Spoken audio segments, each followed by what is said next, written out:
मैं डीपीएस क्रांति, मैं फिर से एक नई वीडियो में लेकर आ गया हूं। मैं इस वीडियो में उन फिरंगियों को कुछ कहना चाहता हूं जो मधेसी को कमजोर और बुज़दिल समझते हैं।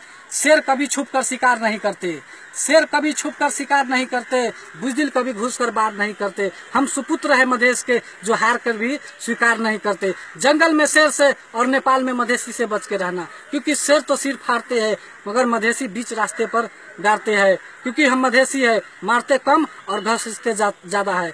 मधेश की स्वराजी को झुका दे ऐसी कोई माई का लाल पैदा नहीं हुआ। मधेश की स्वराजी को झुका दे ऐसा कोई माई का लाल पैदा नहीं हुआ। क्योंकि हम उस मधेश से है जिस मधेश ने मैया सीता सहित भगवान राम को भी धरती पे बुला लिया।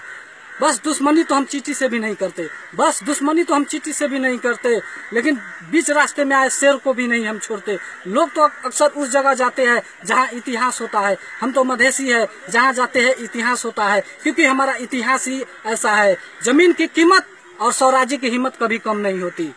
क्योंकि कोशिश तो सब करते हैं लेकिन सबके सर पर ताज नहीं होता। दौलत तो सबके पास है लेकिन सबके स्वराजी वाला अंदाज नहीं होता। थोड़ी शांति हमें भी सिखा दो स्वतंत्र मधेश गठबंधन वाला, थोड़ी शांति हमें भी सिखा दो स्वतंत्र मधेश गठबंधन वाला। इतना खूंखार और खतरनाक बना दिया है इन फिरंगियों ने कि जंगल से भी गुजरते हैं तो शेरों को भी ढड़कना बंद हो जाते हैं। लेकिन बुज़दिल हम नहीं जो पीछे से वार करते हैं, बुज़दिल हम नहीं जो पीछे से वार करते हैं। हम शेरों को भी जगा कर शिकार करते हैं। इज्जत दोगे तो इज्जत पाओगे, नहीं तो मधेसियों को कुछ नहीं उखाड़ पाओगे। एक मधेश की स्वराजी भी लाल गमछा रखकर निकलते हैं तो लोग पूछते हैं कि तुम्हें डर नहीं लगता? डर तो उसे लगता है जिनके कर्मों में दाग है। हम तो मधेसी है, हमारे खून में ही आग है। चलने लगा नाम हमारा, जलने लगा सारा दुनिया हमारा।